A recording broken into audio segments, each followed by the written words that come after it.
ನಮಸ್ಕಾರ ವೀಕ್ಷಕರೇ, ನಮ್ಮ ಹಿಂದೂ ಸಂಪ್ರದಾಯದಲ್ಲಿ ದೇವಸ್ಥಾನಕ್ಕೆ ಹೋಗೋದು ಕೇವಲ ಭಕ್ತಿಯ ಸಂಕೇತವಷ್ಟೇ ಅಲ್ಲ, ಅದೊಂದು ವಿಜ್ಞಾನ, ಆಧ್ಯಾತ್ಮ ಮತ್ತು ಮನೋವಿಜ್ಞಾನದ ಅದ್ಭುತ ಸಮ್ಮಿಲನ. ನಾವು ಶಿವನ ದೇವಸ್ಥಾನಗಳಿಗೆ ಹೋದಾಗಲೆಲ್ಲ ನವಗ್ರಹಗಳ ಸುತ್ತ 9 ಬಾರಿ ಪ್ರದಕ್ಷಿಣೆ ಹಾಕ್ತೇವೆ, ಹೌದಲ್ಲವೇ? ಆದರೆ ನಿಮಗೆ ಗೊತ್ತಾ, ನವಗ್ರಹಗಳು ಹೆಚ್ಚಾಗಿ ಶಿವನ ದೇವಸ್ಥಾನಗಳಲ್ಲಿಯೇ ಏಕಿರ್ತಾವೆ ಅಂತ, ವಿಷ್ಣುವಿನ ದೇವಸ್ಥಾನಗಳಲ್ಲಿ ಏಕಿರೋದಿಲ್ಲ. ಹಾಗೆಯೇ ಮೊದಲು ಶಿವನ ದರ್ಶನ ಮಾಡಬೇಕು ಅಥವಾ ನವಗ್ರಹಗಳನ್ನು ಪೂಜೆಯ ನಂತರ ಕಾಲು ತೊಳೆಯಬೇಕೆ? ಈ ಎಲ್ಲ ಕುತೂಹಲಕಾರಿ ಪ್ರಶ್ನೆಗಳ ಹಿಂದೆ ಜ್ಯೋತಿಷ್ಯ ಮತ್ತು ವಾಸ್ತುಶಾಸ್ತ್ರದ ಬಲವಾದ ಕಾರಣಗಳಿವೆ. ಬನ್ನಿ, ಇಂದಿನ ವಿಡಿಯೋದಲ್ಲಿ ನವಗ್ರಹಗಳ ಸ್ಥಾಪನೆಯ ಹಿಂದಿರುವ ಆ ನಿಗೂಢ ರಹಸ್ಯಗಳನ್ನು ವಿವರವಾಗಿ ನೋಡೋಣ. ಭಾರತೀಯ ಪರಂಪರೆಯಲ್ಲಿ ಮನುಷ್ಯನ ಜೀವನ ಗ್ರಹಗತಿಗಳ ಮೇಲೆ ಅವಲಂಬಿತವಾಗಿದೆ ಅನ್ನೋ ಪ್ರಬಲ ನಂಬಿಕೆ ಇದೆ. ಅದರಲ್ಲೂ ದೇವಸ್ಥಾನಗಳಲ್ಲಿ ನವಗ್ರಹ ಸ್ಥಾಪನೆಯ 4 ಪ್ರಮುಖ ಕಾರಣಗಳನ್ನು ನೋಡ್ಬಿಡೋಣ. ಮೊದಲನೆಯದಾಗಿ ಗ್ರಹದೋಷಗಳ ನಿವಾರಣೆ. ಜಾತಕದಲ್ಲಿ ಯಾವುದಾದರೂ ಗ್ರಹ ಅಶುಭ ಸ್ಥಾನದಲ್ಲಿದ್ದಾಗ ಗ್ರಹದೋಷ ಉಂಟಾಗುತ್ತೆ. ದೇವಸ್ಥಾನದ ಪವಿತ್ರ ಪರಿಸರದಲ್ಲಿ ನವಗ್ರಹಗಳನ್ನು ಪೂಜಿಸೋದ್ರಿಂದ ದೋಷಗಳ ಪ್ರಭಾವ ಕಡಿಮೆಯಾಗಿ ಶಾಂತಿ ಸಿಗುತ್ತದೆ ಅನ್ನೋ ನಂಬಿಕೆ ಇದೆ. ಇನ್ನು ಎರಡನೆಯ ಕಾರಣ, ಸೌರಮಂಡಲದ ಸಾಂಕೇತಿಕ ಪ್ರತಿನಿಧಿತ್ವ. ದೇವಸ್ಥಾನ ಅನ್ನೋದು ಇಡೀ ಬ್ರಹ್ಮಾಂಡದ ಪ್ರತಿಕೃತಿ ಅಂತ ಅಂದುಕೊಳ್ಳಬಹುದು. ಗರ್ಭಗುಡಿಯ ಮೂಲಮೂರ್ತಿ ಪರಮಾತ್ಮನಾದರೆ ನವಗ್ರಹಗಳು ಆತನ ಆಜ್ಞೆಯಂತೆ ವಿಶ್ವವನ್ನು ನಡೆಸುವ ಆಡಳಿತ ಮಂಡಳಿ ಇದ್ದಂತೆ. ಹೀಗಾಗಿ ದೇವಸ್ಥಾನಗಳಲ್ಲಿ ನವಗ್ರಹವನ್ನು ಸ್ಥಾಪನೆ ಮಾಡಲಾಗುತ್ತೆ. ಇನ್ನು ಮೂರನೆಯ ಕಾರಣ, ಸಮತೋಲನದ ಜೀವನ.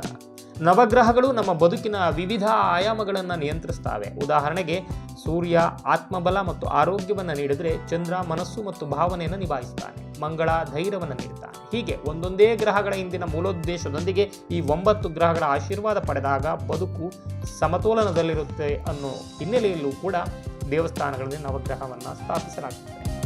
ಇನ್ನು 4ನೆಯ ಪ್ರಮುಖ ಕಾರಣ, ವಿಜ್ಞಾನ ಮತ್ತು ಶಕ್ತಿ ಕೇಂದ್ರ. ಇದೊಂದು ಅತ್ಯಂತ ಆಸಕ್ತಿದಾಯಕ ವಾಸ್ತುಶಾಸ್ತ್ರದ ಕ್ರಮ. ನೀವು ಗಮನಿಸಿರಬಹುದು, ನವಗ್ರಹಗಳಲ್ಲಿ ಯಾವ ಗ್ರಹವೂ ಕೂಡ ಇನ್ನೊಂದು ಗ್ರಹವನ್ನು ನೇರವಾಗಿ ಮುಖಾಮುಖಿಯಾಗಿ ನೋಡೋದಿಲ್ಲ. ಇದು ಒಂದು ವಿಶಿಷ್ಟವಾದ ಕಾಂತೀಯ ಕ್ಷೇತ್ರ ಅಥವಾ ಮ್ಯಾಗ್ನೆಟಿಕ್ ಫೀಲ್ಡ್ ಅನ್ನು ಸೃಷ್ಟಿ ಮಾಡುತ್ತೆ. ಭಕ್ತರು 9 ಬಾರಿ ಪ್ರದಕ್ಷಿಣೆ ಹಾಕುವಾಗ ಈ ಶಕ್ತಿ ಮಂಡಲವು ಅವರ ಮೇಲೆ ಪಾಸಿಟಿವ್ ಎನರ್ಜಿಯನ್ನು, ಅಂದರೆ ಪಾಸಿಟಿವ್ ಇನ್ಫ್ಲೂಯೆನ್ಸ್ ಅನ್ನು ಬೀರುತ್ತೆ. ಸೂಕ್ಷ್ಮವಾಗಿ ಗಮನಿಸಿದ ಹೊರತು ಹಲವರಿಗೆ ಇದೊಂದು ಪ್ರಶ್ನೆ ಅಥವಾ ಸಂದೇಹ ಬಂದಿರೋದಿಲ್ಲ. ನೋಡಿ, ನೀವು ಗಮನಿಸಿ ನೋಡಿ, ಎಲ್ಲ ದೇವಸ್ಥಾನಗಳಲ್ಲೂ ಕೂಡ ನವಗ್ರಹಗಳಿರೋದಿಲ್ಲ. ವಿಶೇಷವಾಗಿ ಶಿವನ ದೇವಸ್ಥಾನಗಳಲ್ಲಿ ಮಾತ್ರ ಇವುಗಳ ಪ್ರತಿಷ್ಠಾಪನೆ ಹೆಚ್ಚಾಗಿ ಕಂಡುಬರುತ್ತೆ. ಯಾಕೆ ಗೊತ್ತಾ? ಶಾಸ್ತ್ರಗಳ ನಂಬಿಕೆಯಂತೆ ನವಗ್ರಹಗಳು ಪರಶಿವನ ಆಜ್ಞೆಯಂತೆ ಕಾರ್ಯನಿರ್ವಹಿಸುತ್ತವೆ. ಶಿವನು ಕಾಲವನ್ನೇ ಜಯಿಸಿದ ಕಾಲ ಹಾಗೂ ಗ್ರಹಪತಿ. ಗ್ರಹಗಳ ಶುಭಾಶುಭ ಫಲಗಳು ಶಿವನ ನಿಯಂತ್ರಣದಲ್ಲಿರುತ್ತವೆ. ಅಲ್ಲದೆ ಶಿವನು ವಿಶ್ವದ ಕೇಂದ್ರ ಬಿಂದು. ಗರ್ಭಗುಡಿಯ ಲಿಂಗವು ಅನಂತ ಶಕ್ತಿಯ ಸಂಕೇತವಾದರೆ ಆ ಕೇಂದ್ರ ಶಕ್ತಿಯ ಸುತ್ತ ಗ್ರಹಗಳು ಸುತ್ತುತ್ತವೆ ಅನ್ನೋ ವಿಜ್ಞಾನವನ್ನ ದೇವಸ್ಥಾನದ ವಾಸ್ತುಶಿಲ್ಪದಲ್ಲಿ ಅಳವಡಿಸಲಾಗಿದೆ. ಜ್ಯೋತಿಷ್ಯದ ಪ್ರಕಾರ ದೋಷ ನಿವಾರಣೆಗೆ ಗ್ರಹಗಳ ಅಧಿದೇವತೆಗಳನ್ನು ಪೂಜಿಸಬೇಕು. ಆಶ್ಚರ್ಯವೆಂದರೆ ನವಗ್ರಹಗಳ ಅಧಿದೇವತೆಗಳು ಶಿವನ ಕುಟುಂಬದವರೇ ಆಗಿದ್ದಾರೆ. ಮಂಗಳನಿಗೆ ಸುಬ್ರಹ್ಮಣ್ಯ, ಶನಿಗೆ ಈಶ್ವರ, ಬುಧನಿಗೆ ವಿಷ್ಣು. ಹೀಗೆ ಈ ಎಲ್ಲಾ ಶಕ್ತಿಗಳ ಮೂಲ ಶಿವನಾದ್ದರಿಂದ ಇಲ್ಲಿ ಪೂಜೆ ಹೆಚ್ಚು ಫಲಕಾರಿ. ಇನ್ನೊಂದು ವಿಶೇಷ ಮಾಹಿತಿ ಏನಂದ್ರೆ, ವೈಷ್ಣವ ಸಂಪ್ರದಾಯದ ವಿಷ್ಣು ದೇವಸ್ಥಾನಗಳಲ್ಲಿ ನವಗ್ರಹಗಳ ಪ್ರತ್ಯೇಕ ಸ್ಥಾಪನೆ ಅತ್ಯಂತ ವಿರಳ. ಅಲ್ಲಿ ಸುದರ್ಶನ ಚಕ್ರ, ಅಂದ್ರೆ ಚಕ್ರಾತಾಳ್ವಾರ್ ಅಥವಾ ನಿಷ್ಪಕ್ಷೇನರನ್ನೇ ಗ್ರಹಗತಿಗಳ ನಿಯಂತ್ರಕ ಅಂತ ನಂಬಲಾಗಿದೆ ಮತ್ತು ಪೂಜಿಸಲಾಗುತ್ತೆ. ಐತಿಹಾಸಿಕವಾಗಿ ದಕ್ಷಿಣ ಭಾರತದಲ್ಲಿ ಚೋಳರ ಕಾಲದಲ್ಲಿ ಶಿವನ ದೇವಸ್ಥಾನಗಳಲ್ಲಿ ನವಗ್ರಹ ಸ್ಥಾಪನೆ ಕಡ್ಡಾಯ ಆಯಿತು. ಅದೇ ಸಂಪ್ರದಾಯ ಇಂದಿಗೂ ಕೂಡ ಮುಂದುವರಿತಾ ಬಂದಿದೆ ವೀಕ್ಷಕರೇ. ನವಗ್ರಹ ಪೂಜೆಯ ಬಗ್ಗೆ ಕೆಲವು ಜನರಲ್ಲಿ ಒಂದು ದೊಡ್ಡ ಗೊಂದಲವಿದೆ. ಮೊದಲು ಶಿವನ ದರ್ಶನ ಮಾಡಬೇಕೆ ಅಥವಾ ನವಗ್ರಹಗಳ ದರ್ಶನ ಮಾಡಬೇಕೆ ಅನ್ನೋದು ಕೆಲವರಲ್ಲಿ ಕಾಡುತ್ತೆ. ಶಿವನ ದರ್ಶನದ ನಂತರ ಮತ್ತೆ ನವಗ್ರಹ ಪೂಜೆ ಮಾಡಬಾರದೆ ಅನ್ನೋ ಪ್ರಶ್ನೆಗಳು ಕೂಡ ಇದಾವೆ. ಇದಕ್ಕೆಲ್ಲ ಉತ್ತರ ನೋಡೋಣ. ಶಿವನು ಬೃಹತ್ ಸಕಾರಾತ್ಮಕ ಶಕ್ತಿಯ ಮೂಲ. ಮೊದಲು ಶಿವನನ್ನ ದರ್ಶನ ಮಾಡಿ ಆ ಶಕ್ತಿಯನ್ನು ಪಡೆದು ನಂತರ ನವಗ್ರಹಗಳ ಬಳಿ ಹೋದರೆ ದೋಷಗಳನ್ನು ಎದುರಿಸುವ ಶಕ್ತಿ ನಮಗೆ ಸಿಗುತ್ತೆ. ನವಗ್ರಹಗಳು ನಮ್ಮ ಕಷ್ಟ, ಸುಖ, ಹಣ ಎಂಬ ಲೌಕಿಕ ಚಿಂತೆಗಳನ್ನು ಪ್ರತಿನಿಧಿಸುತ್ತವೆ. ಆದರೆ ಶಿವ ಮೋಕ್ಷದಾಯಕ.